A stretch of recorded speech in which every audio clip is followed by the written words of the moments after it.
한번 따라하실까요? 은혜로 나를 부르신 하나님, 은혜로 나를 부르신 하나님. 두 번째 제목으로 말씀의 은혜를 나누기를 원합니다. 이제 점점 하나님의 말씀에 대해서 저 깊이 알아갈수록 하나님 말씀을 묵상하며 우리 성도들에게 하나님 말씀을 어떻게 같이 나눌까, 하나님께서 또 열어주시는 거죠. 하나님의 말씀은 뭐 공부한다고 배워지지는 않아요. 공부한다고 배워지지는 않고, 하나님 말씀은 세상의 학문과 달라서 두 가지가 필요한데 하나님이 열어주셔야 되는 거예요. 그걸 계시라고 말하죠. 계시, 리빌레이션이라고 하는 것은 늘 말씀드리지만 하나님의 차원은 저 창문 안에 있는 것 같고 우린 창문 밖에 있으니, 카텐이 창문 안에 있단 말이죠. 우리가 아무리 보려고 해도 성경에 이렇게 보려고 해서 보여지는 게 아니거든요. 그래서 커튼은 집 안에서 걷어줘야 그 안에가 보인단 말이죠. 그걸 리빌레이션이라고 말해요. 요한이 본 계시록, 요한이 막 애를 써서 본 하나님의 계시가 아니거든요. 하나님의 요한의 눈을 열어서 보여주셨기 때문에 그 안에가 보여지고 하나님께서 내가 본 것을 적어서 교회에 전파하라, 계시록이 되는 거거든요.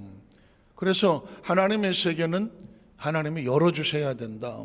믿음의 선배 다윗은 하나님, 내 눈을 열어서 주위의 기이한 법을 뭐하게 깨닫게 하여 주시옵소서. 그러니까 하나님의 말씀은 하나님이 열어주셔야 되고, 또 하나는 뭐냐면 열어주신 것을 보고 깨달을 수 있어야 돼요. 보긴 봤는데 저게 뭔지를 모르겠어. 그럼 어떻게 될까요? 깨달아지지가 않는 거죠. 저는 개인적으로 저도 한 35년 차 목회를 하고 설교를 해오고 사역을 해오면서 진짜 신기하고 감사한 것은 뭐냐면, 단 하루도 그냥 이 곡선이 머물러 있는 곡선이 없었던 것 같아요. 특별히 하나님 말씀에 대해서 갈급함이 있고, 어떻게 하면 우리 성도들에게 좀 더 하나님의 말씀, 하나님 마음을 정말 잘 말씀을 증거할 수 있을까? 이게 평생 소원이잖아요.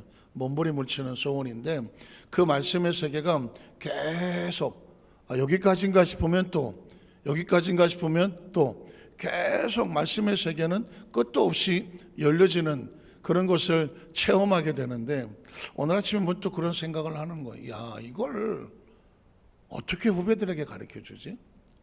전 신학교에서는, 신학대학원에서도 지금 제가 겪고 아는 이 말씀의 세계를 제가 배운 적이 없으니까, 하나님 말씀의 세계는 이게 쭉 올라가면서 그러면서 열려져야 보여지는 건데, 처음엔 눈이 안 떠지면 안 보이는 것들이란 말이죠. 그러니까 이걸 어떻게 후배들에게 가르쳐 줄 수 있을까? 문득 그런 생각이 드는 거예요. 그래서 어느 교회에서는 따로 신학생이들은 목회자들이든 시간을 정해서, 또 성경을 알고 싶은 성도들, 지도자를 모아놓고 따로 세미나를 하는구나. 신학교가 있는데 또 여러 가지 가르치는 교육기관이 있는데 왜 어떤 목사님은 개인적으로 거기서 그런 세미나를 하면서 자신이 겪고 또 자신에게 깨달아 보여줬던 것을 그 사람이 사라지면 안 보이는 거거든요. 그걸 남기고 싶어 하는 마음이 이래서 생기나? 그래서 제가 마음속에 그런 소원이 처음 생겨났어요. 이런 것들을 어떻게 하면 잘 남겨서 후배들에게, 또는 우리 교회 지도자들에게, 또 다음 세대들에게 말씀에 대해서 관심이 있는 사람들에게 좀 그것들을 한번 나눴으면 좋겠다, 이런 생각을 하게 되는데, 그 중에 가장 중요한 것 중에 하나가 뭐냐면 구약과 신약과의 관계거든요. 사실 크리스찬들은, 저는 하도 어려서부터 교회에서 자랐고 성경은 뻔히 그러려니 하고, 늘 목사님 본문을 읽고 본문에서 말씀을 나누고 가르쳐 주기도 하고 또 여러 가지 설명해 주기도 하고 해서 이게 설교고 이게 말씀인가 보다 정도였었지. 보다 본질적인 구약은 왜 존재하는가? 보다 본질적인 구약은 무엇을 추구하는가? 구약은 아시는 것처럼 올드 테스타멘트라고 그래서 옛 약속인데 뭐 어느 정도 아시죠? 뭐 메시아에 대한 약속이다. 그 약속인데 구약의 존재 조건은 뭔가? 구약의 구원은 무엇을 기준으로 하는가? 그리고 왜 또 신약인가? 신약의 본질은 뭔가? 신약에서는 무엇을 우리에게 추구하고 하고 우리에게 가르쳐 주려고 하는가? 그러면 구약과 신약의 조화는 뭔가? 신구약은 왜 어떻게 조화를 이루어야 되는가? 왜 이슬람교는 신약을 믿지 않는가? 왜 유대교는 신약을 믿지 않는가? 왜 오직 기독교는 신약과 구약을 같이 예언된 약속과 이루어진 약속에서 신구약 성경을 우리는 하나님 말씀이라고 믿는가?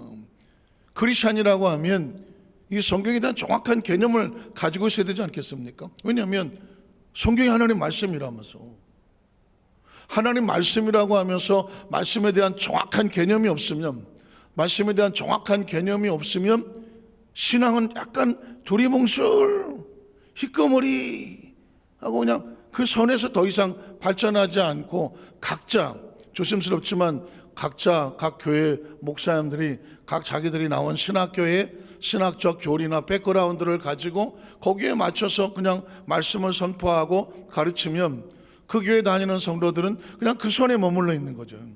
그 선에 머물러서 그게 단가 보다, 그리고 뭐 그러려니 하고 살아갈 거란 말이죠. 근데 저는 아예 어려서부터 신앙생활을 하고 뭐 장로교 신앙생활도 해보고, 그리고 뭐 신학생 때 뭐 타교단도 여러 군데 탐방을 하면서 어떻게 설교를 어떻게 말씀을 증거하나 또 많은 설교를 들어보기도 하고 또 책도 많이 보기도 하고 여기까지 왔는데 어떻게 해서인지 그래도 우리 여의도서 완전 이렇게 우리 성도들은, 우리 공동체는 그래도 하나님의 말씀에 대한 좀 더 깊은 정확한 것을 알고, 그렇죠? 말씀을 알아야, 믿음은 들으면서 나는 거니까 뭘 알아야, 뭘 들어야 그거에 근거한 믿음이 생기고, 믿음이 생기면 그 믿음이 우리로 움직이게 하잖아요. 기도하게 하고 예배하게 하고, 왜 봉사를 하고, 왜 헌신을 하며, 왜 예물을 드리며 모든 시간과 공간이 하나님 앞에 온전한 자랑거리가 되게 해야 되는가? 이런 기본적인 베이스멘트가 단단하게 이게 무장이 되지 않으면, 이게 단단하지 아니하면 조금 뭐 세우는 거 싶다가 펄싹, 뭐 좀 하는 것 같다가 펄싹, 좀 하는 것 같지만 나도 잘 몰라, 그냥 믿어, 여기서 그냥 머물러지고 이러면 제가 볼 때 이건 아니지 않나? 이게 제 혼자 개인적으로 고민하면서 앞으로 내가 어떤 방향으로 나가야 될까, 이런 부분을 제가 지금 가지고 고민하는 거거든요. 이제 아까도 말씀드렸지만 구약과 신약의 관계 속에서 구약은 하나님이 율법을, 그래서 구약을 다른 말로 말하면 율법, 또는 뭐 히브리 말을 쓴 사람은 토라, 뭐 이런 쪽으로 많이 하면 율법, 계명, 법도, 율례 이런 말을 많이 쓰거든요. 그럼 구약 시대에는 구원관이 얼핏 보면은 십계명을 지켜야 구원을 받는 것처럼 행위로 요구하는 것 같지만 보통 그렇게 가르칠 거예요. 그런데 성경 속에서 어떤 사람이 구약 성경 속에서 단 한 번도 죄를 짓지 않아서 하나님 보시기에 넌 의로우니까 너는 천국 간다, 이런 사람 있으면 나와보라 그러죠. 왜냐하면 아담과 하와가 첫사람인데 여기서부터 무너지잖아요. 인간은 존재적으로 행위를 통해서 천국을 갈 사람이 없는 거예요.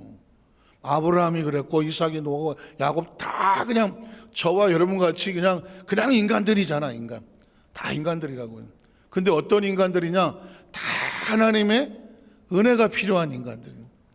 하나님의 은혜가 필요한. 그래서 율법이란 뭐냐? 거울과 같아요. 거울과 같아서, 거울은 뭐냐면 내 얼굴을 보면서 야, 머리는 잘 됐는지, 뭐 화장은 뭐 잘 됐는지, 빗어졌는지, 옷은 어디 삐뚤어진 것은 없는지 하면서 자기를 점검하게 만들잖아요. 십계명이라고 하는 것은 자기를 점검하게 만드는 거죠. 뭐가 어떤 계명이 안 됐구나, 자기를 점검하게 만드는 거죠. 그래서 자기 스스로를 항상 돌보게 하지만 완벽하게 계명을 지키는 사람이 없기에 그저 부족한 부분에 대해서 노력하며 애쓰며 나간단 말이에요. 율법과 계명이란 뭐냐? 그것을 지켜서 구원을 얻게 하려는 것이 아니라 그 율법과 계명을 통해서 야, 내가 부족한 사람이구나, 내가 아무리 해도 뭐 로마서 시장에 있는 것처럼 내 속에서는 정말 깨끗하고 정말 잘 살고 싶은데 마음은 원인데 육신이 그냥 조금만 감정이 뒤틀려도, 조금만 서운해도, 조금만 내 뜻대로 안 돼도, 조금만 뭐가 힘들으면 그냥 또 주저앉아버리는 나의 모습을 보면서 오라 나는 곤고한 사람이로다, 이 사망의 몸에서 누가 나를 구원하랴, 이런 가슴을 치는 일이 한두 번이 아니잖아요. 그래서 구약은 계속해서 그러나 메시아가 오면 내 백성으로 너희를 자유하게 하리라. 포로된 자, 눈먼 자, 눌린 자, 이건 다 무슨 병을 고치겠다는 말도 있겠지만 전제적으로 인간이 갇혀져 있는 그 틀에서, 절망에서, 좌절해서 어떻게 하겠다? 끄집어내서 자유하게 하겠다는 거예요. 그래서 메시아를 기다리는 거거든요. 그러니까 구약 시대의 율법과 신약 시대의 예수 그리스도가 오고 나서 보니까 예수님은 놀랍게도 가는 곳곳마다 행위를 보지 않자. 너는 어쩌다가 그런 병이 들었냐? 너는 뭐 어느 민족 사람이냐? 너 이렇게 부정하냐? 네 병명이 뭐라고? 이런 얘기를 묻지를 않아요. 죄인이든 세리든 유대인이든 로마인이든 스로보니게 여인이든, 아니 무슨 중풍병이든 문둥병이든 혈루증이든 뭐 소경이든 귀신 들린 자든 다 불쌍히며 다 고치셨더라. 신학이 선포된 예수님이 오면서부터 구원의 패러다임이 바뀌는 거예요. 그 전까지는 내가 율법을 지켜야 되나, 내가 계명을 지켜야 되나, 늘 그냥 아이고 나는 어떡하지? 그러면서도 다른 사람들 저것도 별 수 없는, 저것도 죄를 짓고, 이런 이중 구조 속에서 겉은 거룩한 척하지만 속은 자기 혼자서 죄책감에 시달리고, 그러다가 남들이 야 저놈 죽일 놈이다 그러면 그래 그냥 같이 가서 짱돌 두고 가면서 그 사람에 대해서 막 나는 의인이기 때문에 너를 심판하겠다, 이런 이중적인 신앙생활, 이중적인 사고, 이게 구약시대에 머물러 있는 거거든요. 그런데 예수 그리스도의 이후에 보면 은혜거든, 은혜. 예수 그리스도는 너도 죄인이고 너도 죄인인데 예수님은 정죄하고 그를 탓하지 아니하는 거거든. 그러니까 이 신약과 구약을 통해서, 구약이 없으면 신약의 완성이, 옛 약속이 없는데 무슨 새 약속이 있어? 옛 약속이 뭔지를 알아야 메시아가 와서 이걸 응답하고 완성했구나, 그리고 새로운 약속을 주시는구나.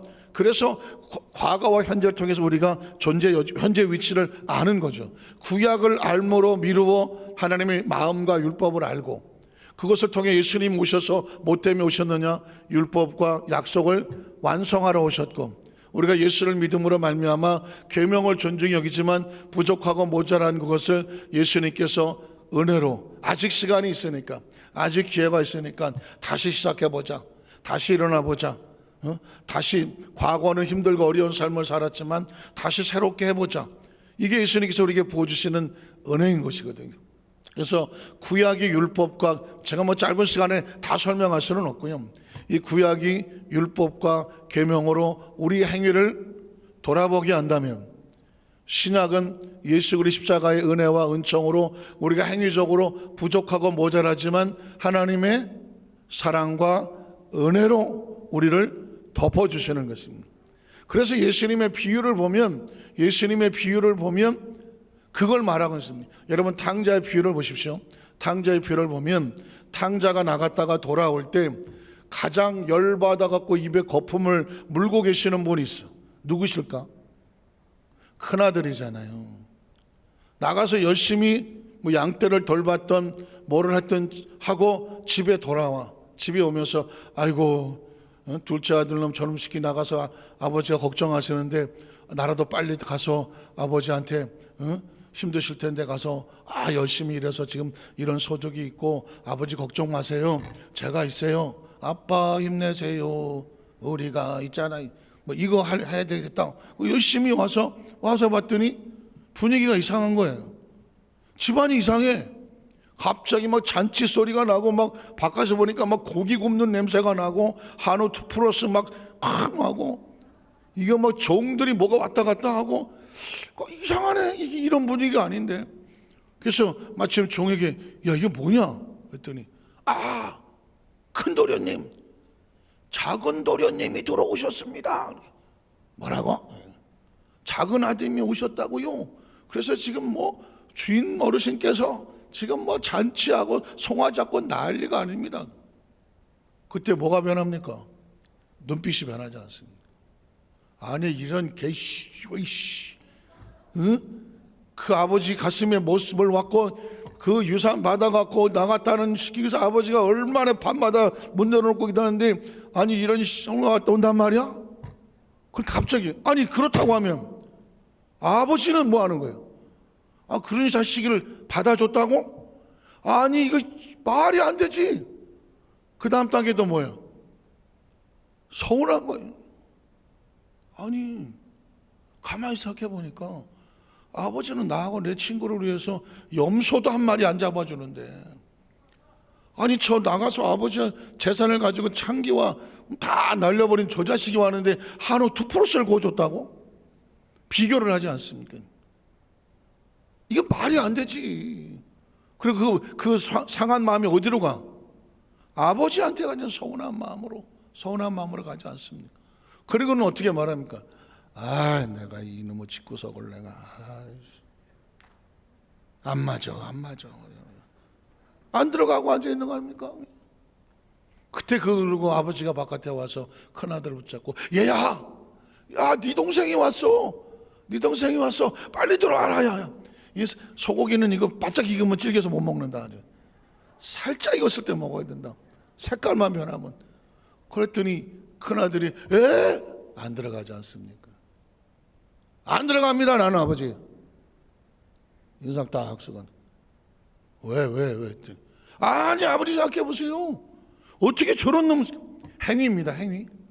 작은 아들이 한 행위를 보세요.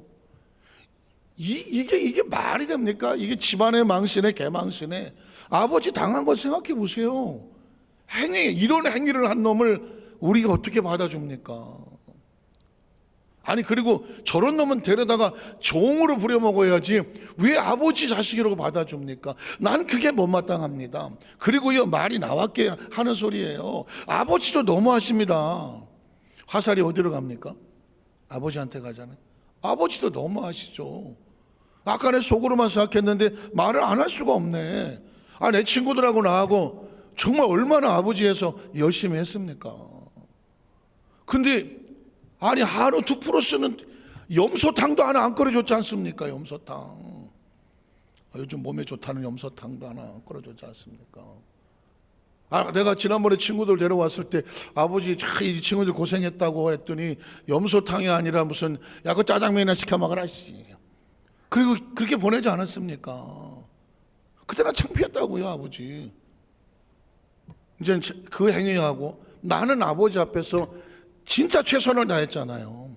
내가 아버지 앞에 잘못한 게 뭐가 있습니까? 자기는 옳은 거예요. 난 옳아요. 저 사람은 죄가 있는 거예요. 틀린 말은 아니에요. 맞는 얘기예요. 그리고 아버지 입장에서 볼 때는 누굴 더 잘해줘야 돼요? 큰아들을 잘해줘야 되죠. 큰아들. 뭐 집을 나갔습니까? 무슨 재산을 추월냈습니까? 진짜 극진히 옆에서 아버지를 돌봤잖아요. 행위에 있어서는 뭘 할 게 없었어요. 그러니까 얘를 잡아줘야지. 얘를 잡아준다는 게 아니라 2%를 잡아줘야지. 근데 왜 아버지는 저 자식에게 2%를 잡아주냐고. 제3자 입장에서 볼 때는 큰아들이 하는 얘기가 전혀 틀린 얘기가 없습니다. 근데 아버지가 이렇게 얘기합니다. 얘야, 지금 나한테 있는 건 다 이거는 네 거잖아. 이야기는 뭐냐면 이미 받은 축복 하나님 안에 있어서 이미 넌 축복을 받은 사람이야. 구원을 받은 사람이고 하나님 아들 안에서 인정을 받은 사람이야. 그러면 너는 지금 누구하고 마음을 같이 가져야 돼? 아버지 마음을 같이 가져줘야지. 저 자식은 나 죽은 줄 알았잖아. 난 잃어버렸잖아. 그런데 저 자식이 지금 살아서 왔어. 그리고 나는 이런 줄 알았더니 다시 찾았어.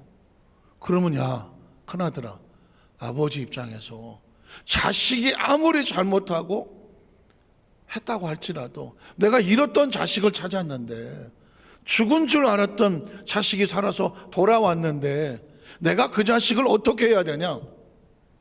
걔를 책망하고 정죄하고 너 이놈의 새끼, 너 네가 잘못한 거 이거 다 따져갖고 다 갚어. 그러지 않기는 우리 집안에 얼씬도 하지마. 이래야 되겠냐. 내가 주인이고 종이면 그래야 마땅하지만 나는 애비가 아니냐. 애비 이건 내 자식이 아니냐. 애비와 자식이 계산하냐. 애비와 자식은 은혜 관계 아니냐. 그러나 나는 애비로서 내 자식이 살아 돌아왔고 아무리 잘못해도 이렇다가 타졌으니 우리가 다 같이 기뻐하고 즐거워하는 것이 뭐하다? 마땅한 거야. 이 이야기가 비유지만 누구 들으라고 하는 것 같습니까? 나 들으라고? 빨리도 받으셨네. 유대인들 들으라고 하는 것입니다. 유대인들은 자기가 큰아들이에요.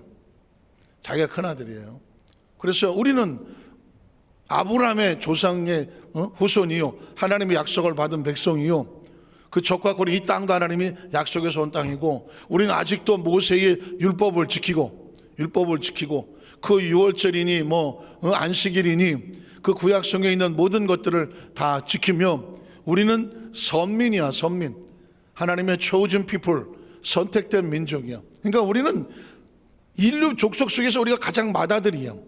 족속들을 다 나눈다면 하나님은 우리만 사랑하시는 이런 의식을 가지고 있는 거예요. 그래서 하나님은 우리만 생각하시고 사랑하셔. 저 이방의 것들은 하나님을 떠나고 이방 저 우상 숭배를 숨기고 섬기고 다 그랬던 자식들이야. 그러니까 너네들하고 우리하고는 뭐가 달라? 레벨이 달라. 차원이 달라. 하나님은 우리 민족만 사랑하시고 우리만 사랑하셔. 그리고 우리만 선택되고 구원을 받을 거야. 그런데 어떻게 저런 민족이 구원을 받습니까? 아니 저런 민족이 어떻게 구원을 받느냐고. 그러니까 유대인들은 자기들 외에 다른 민족이 하나님의 자녀가 되는 것이 싫어. 용납하고 싶지는 않아. 그래서 예수를 미워하고 예수를 십자가에 못 박고 예수를 처형하라고 외친 이유가 뭐냐면 저 예수가 예수의 말을 따지면 나도 하나님 자녀고 저도 하나님 자녀 다 똑같아져 버려. 그런데 큰아들은 작은아들하고 똑같이 취급당하기가 싫어. 왜? 나는 깨끗하고 저 작은아들은 더러워. 저놈은 나쁜 놈이야. 나는 좋은 놈이야. 그런데 하나님 보시기에는 이놈도 내 자식이고 저놈도 내 자식이야. 그런데 그렇다며 난 자식이 하나밖에 없어서 잘 몰라. 자식이 한 10명 되시거나 많으면 10손가락 깨물어서 진짜 그래요? 진짜 그래요? 내가 보기에는 좀 세게 깨물면 아프고 슬슬 깨물으면 안 아플 것 같은데. 근데 이런 건 있지 않아요? 10명의 자식이 있는데 아픈 손가락이 있어. 아픈 손가락. 그러니까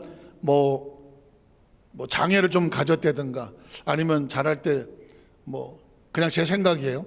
엄마가 젖이 좀 덜 나와서 제대로 못 먹였다든가 어디서 드라마를 들어본 것 같아. 어쨌든 똑같이 다 해줘야 되는데 유독 걔한테는 잘 못했다든가 그 시기가 어려웠다든가 아니면 얘가 조금 상태가 조금 다른 형제들보다는 조금 떨어진다든가 이러면 부모는 죽을 때까지 누구 걱정을 해? 그 조금 어렵거나 힘들거나 어려운 일을 겪었거나는 그 아픈 손가락이 더 마음에 아린다고 하더라고요. 넌 그래도 잘 먹고 그래서 하잖아. 얘는 지금 잘 못하고 있어. 이거 어떡하니? 그러니까 애비의 부모의 심정은 이 아픈 손가락이 항상 눈에 밟히는 것 같아요. 그런데 하나님의 관점, 근데 이런 마음이 어디서 왔을까요? 그건 하나님은 온 거야. 부모의 마음이 원래 자기가 가지고 있는 마음이 아니잖아요. 부모의 마음도 하나님으로부터 온 마음이잖아. 성경에 보면 하나님은 사실 이스라엘 백성은요 하나님의 아픈 손가락입니다. 신명기 7장에 보면 이것들 어떡하냐 이거. 민족이 강하냐 숫자가 많으냐 이건 내가 안 도와주면 이 역사 속에 사라질 족속이라 그래서 내가 너를 선택했어. 자기들이 아픈 손가락으로 선택됐다라는 은혜를 잃어버리고 이게 천한 걸 갖다가 세워놨더니 지가 원래부터 잘난 줄 알고 목이 곧았다. 성경에 보면 이 민족이 목이 곧다. 목이 빳빳해갖고 들지를 않아. 성경 속에서 하나님이 가장 힘들어한 게 뭔지 아십니까?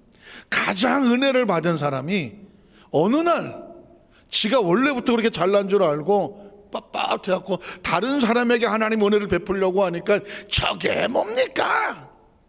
무슨 소리예요? 깨고리가 올챙이 시절을 못하는 거지. 내가 어떻게 은혜를 입었는데.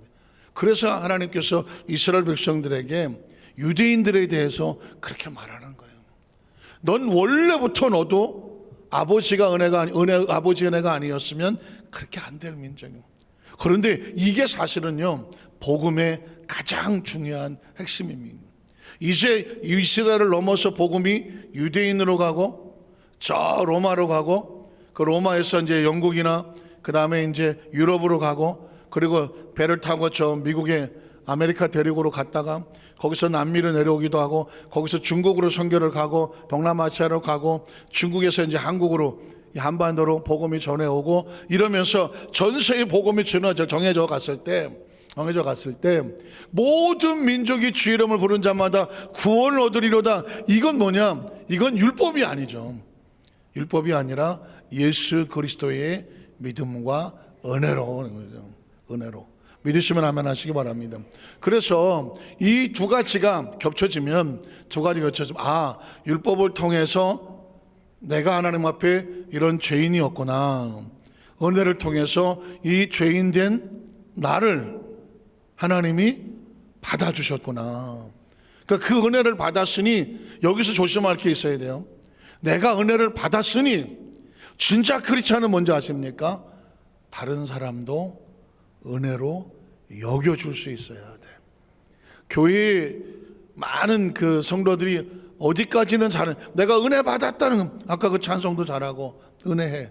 그런데 이게 약간 내가 교회를 몇 년을 당했는데, 내가 봉사를 몇 년을 했는데, 이게 이제 자기 의가 생기기 시작하죠. 큰아들과 같이 내가 교회에서, 내가 아버지 집에서 내가 30년을 봉사했어요. 내가 30년 예수 믿었다니까요.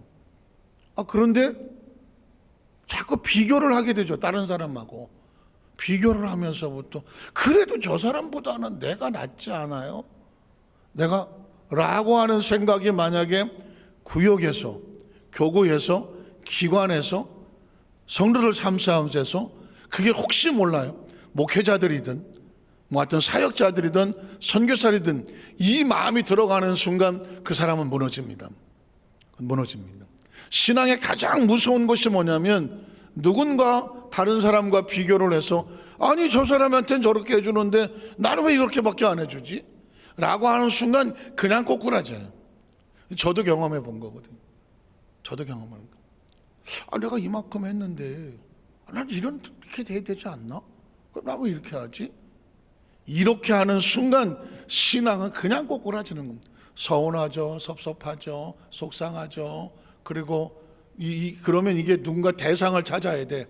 이 누구 때문에 그런가?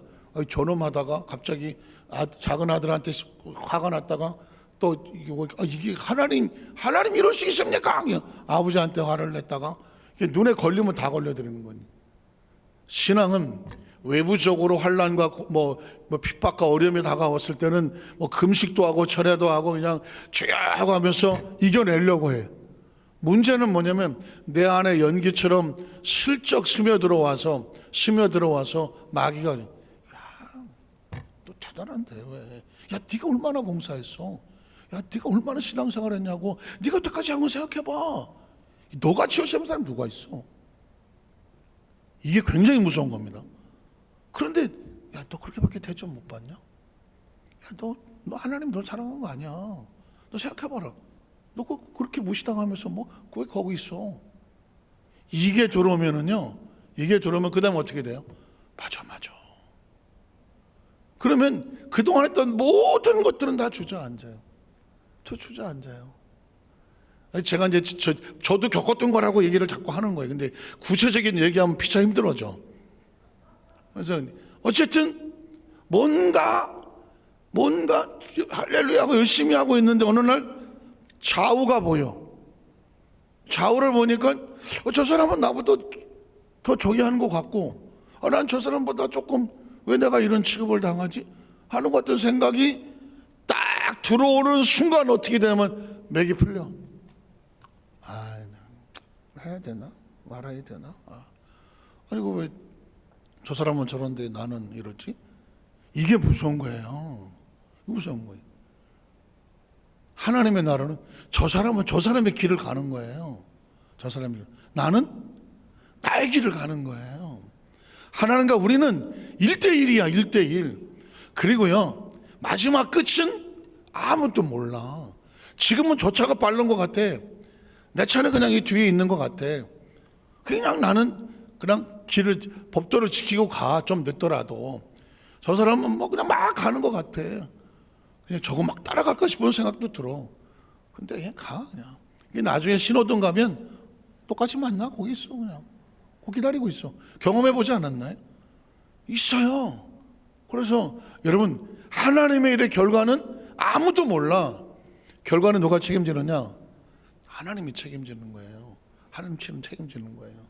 제가 오늘 말씀 본문은 왜 바울인가는 왜 바울인가? 지난번에 사실은 솔직히 가놓고 해서 왜 바울인가? 바울이면 바울이지 뭐. 왜 바울이어야 돼? 이런 부분을 깊이 생각을 못했어요. 왜 바울이어야 되는지. 그런데 이 갈라디아서 말씀을 나누는 가운데 로마서하고 나누는 가운데 바울이어야 되네. 왜냐하면 바울은 유대인이었다가 예수를 믿은 사람이거든. 자기가 철저한 유대인이었었거든. 그래서 뭐 스테반이 순교할 때 내가 증인을 쓰기도 하고 스타인이 돌에 맞아 죽으니까 마땅히 죽을 놈이 죽었다. 사울은 그랬고 그리고 어떻게 했느냐? 다메섹에서 크리스찬들 잡으러 다니기도 하고 이랬던 그냥 유대인이었거든요. 이렇게 의롭고 깨끗하고 정직하고 하나님 열심히 믿었던 이 사람이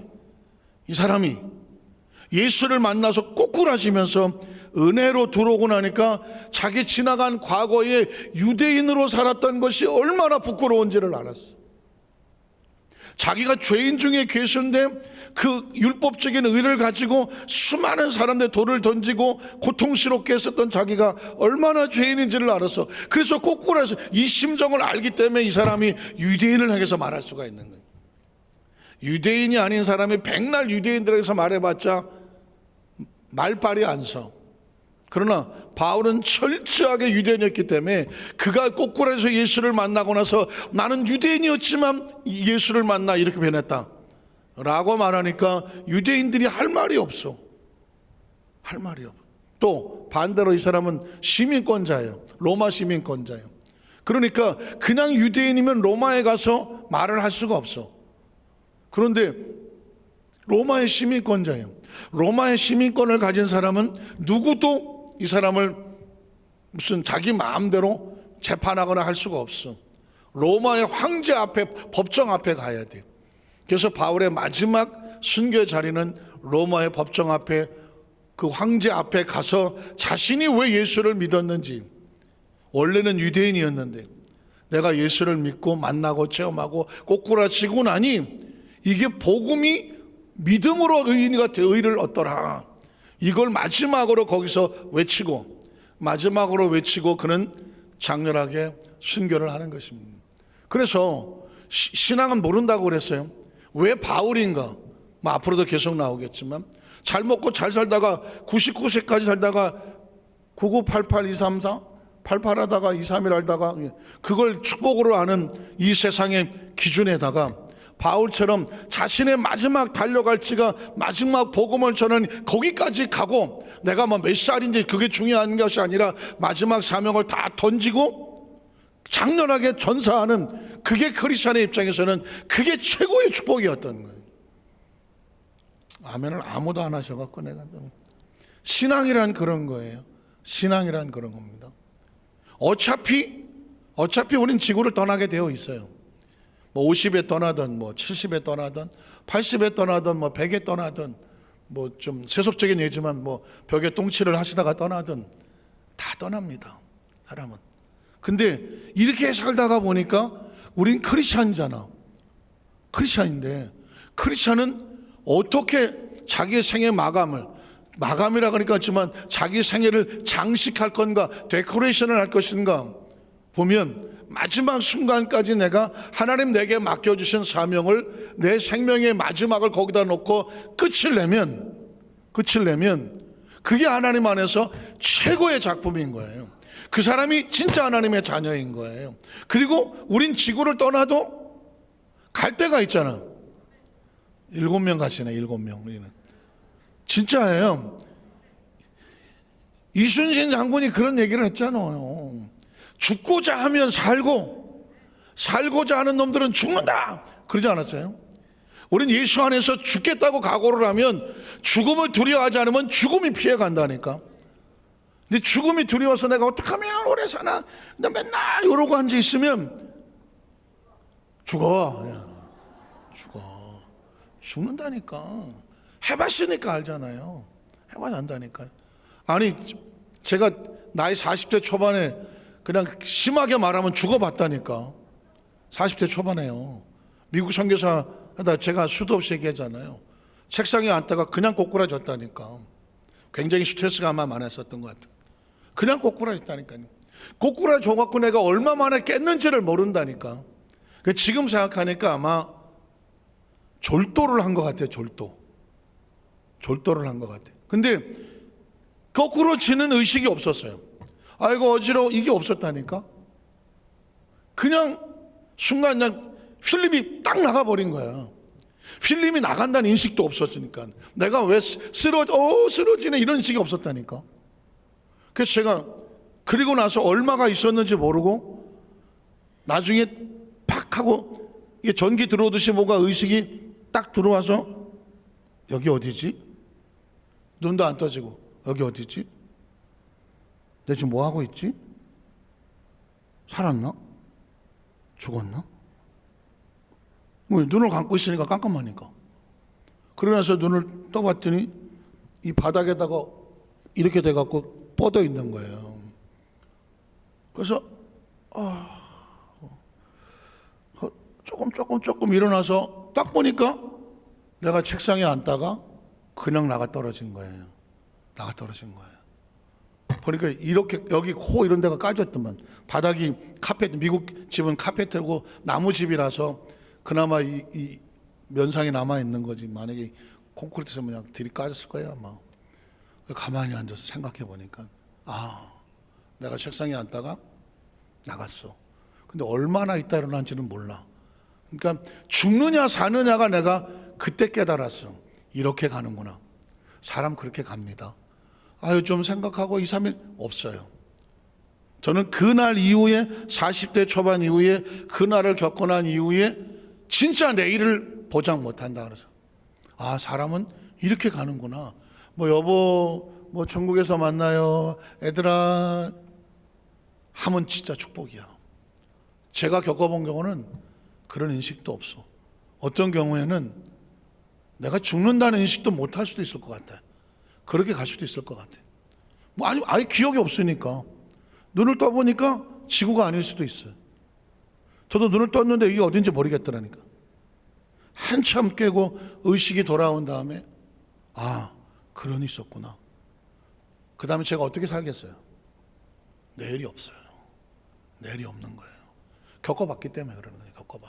그 다음부터는 그냥 지금 이 자리가 저한테는 마지막인 거예요. 40대 초반 중반을 그렇게 지냈어요. 그래서 솔직히 얘기해서 50을 못 넘길 줄 알았어요. 50 넘어간 사람이 진짜 대단해 보였어요. 그때. 왜? 내가 그렇게 엎어졌다 일어나니까 50을 넘는다는 게 쉬운 게 아니구나. 나 그냥 가만히 있으면 그냥 80은 그냥 사는 줄 알았어. 아니야. 그때 못 깨어났으면 없는 거예요. 죽고 사는 걸 사람이 어떻게 해요? 제가 거기서 그 자리에 꼬꾸라질 줄을 누가 알았어? 40대 초반에 그 팔팔할 때? 모른다니까요. 전 20대 초반에도 겪었어요. 그때는 연탄가스를. 회사 앞에서 자취한다고 첫 방을 얻어갖고 비 엄청 오는데 겉도 주워 들은 거 있어서 옛날에 가스 많이 먹었잖아. 연탄 가스에 물 떠놓고 잔다고 그러고. 물 떠놓고. 의식이 없어요. 그냥 갔어요. 근데 뭐 그 집 주인 아줌마가 밤 1시에 아니 비 부슬부슬 오는데 1시에 화장실도 저 바깥에 있어요. 화장실 거기 어떻게 가냐고. 비가 오는데.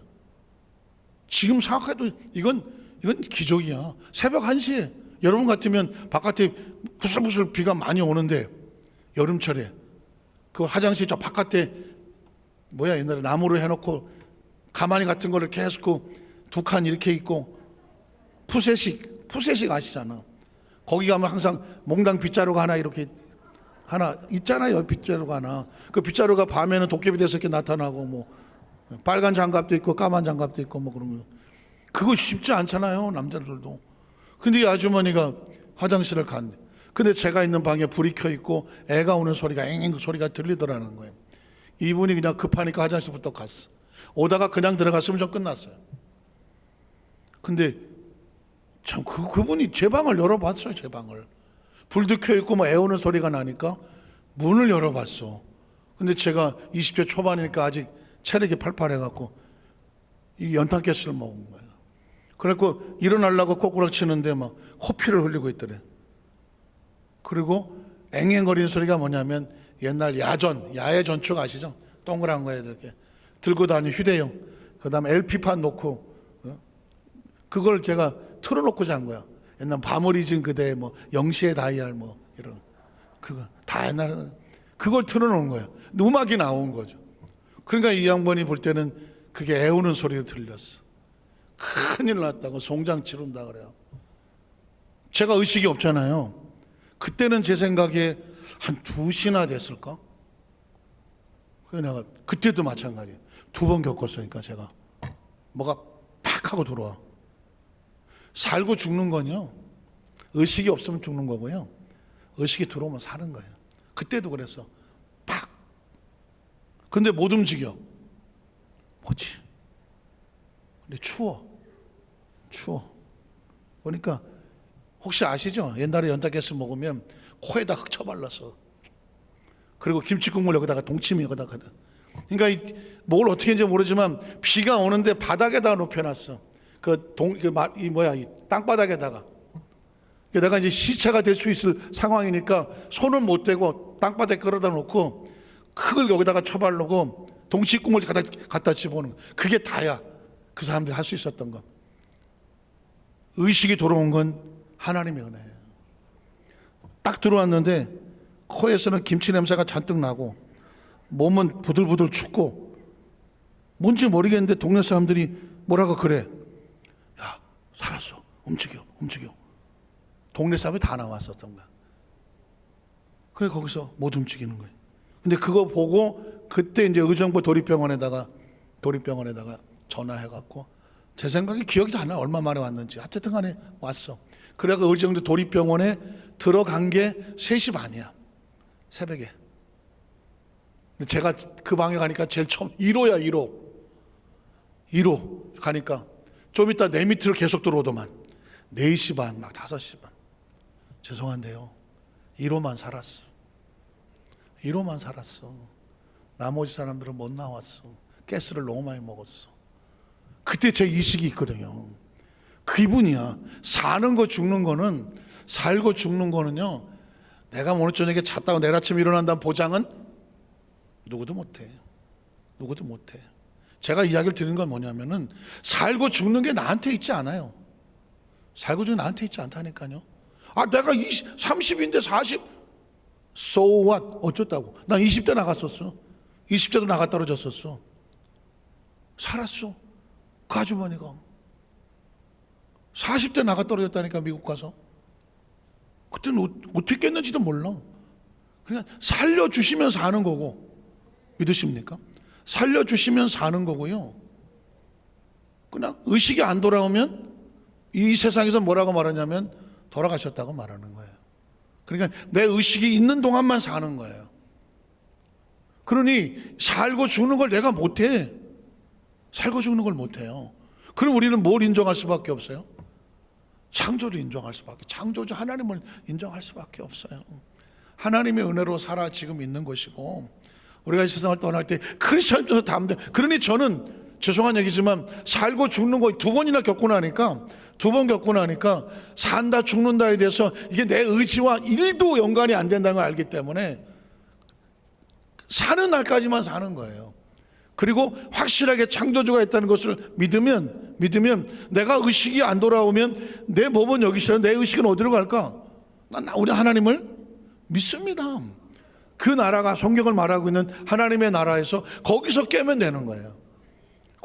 여기서 깨면 육신이 깨는 거고, 여기서 안 깨면 하나님의 나라에서 깨는 거예요. 그러니까 우리는 살아도 하나님의 나라고 죽어도 하나님 나라라고 말하는 게, 이 의식이 있으면, 아까 권사님 있잖아요. 죽고자 해서 난 하나님 나라에서 최선을 다해서 내가 살아있는 동안 내 육체는 하나님 일을 하는 동안만 필요한 거예요. 하나님 일을 하는 동안만. 이 의식이 떠나면 육체는 아무짝에 쓸모가 없어. 갖다 다 어디 땅에다가 안 묻어. 요즘은 다 화장해갖고 그냥 요만 항아리 담아갖고 낙골당에 갖다 놓는 거예요. 이렇게 내려다가 보면 뭐가 될까요? 내 삶이 뭐가 돼야 돼? 내 삶이 은혜로, 내가 하나님의 은혜를 입었으니까 내 나머지 삶은 은혜를 베풀고 은혜를 갚고요, 은혜에 감사하면서 살아 숨쉬는 동안에 은혜 붙잡고 살면 돼. 은혜 붙잡고 살면 돼.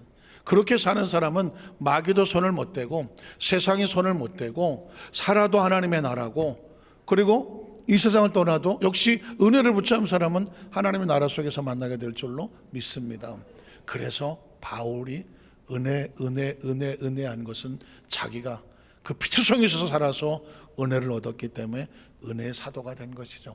우리 여도수환사님께 모든 성도들 가슴 속에 다시 은혜를 집어넣으면, 겉모습은 세상 사람하고 똑같이 생겼어. 뭐 세상과 똑같잖아요. 예수 믿으면 어떻게 알아? 똑같아. 그러나 우린 은혜를 붙잡고 사는 사람이야. 그러니까 세상과는 전혀 다르지. 차원도 다르고 목적도 다르고 방향도 다르고 가치도 다르고 기준도 달라. 살려주시는 것도 은혜, 천국 가는 것도 은혜. 믿으십니까? 그러니 우리는 늘 감사하게 되는 줄로 믿습니다. 기도하겠습니다. 하나님 아버지 감사합니다.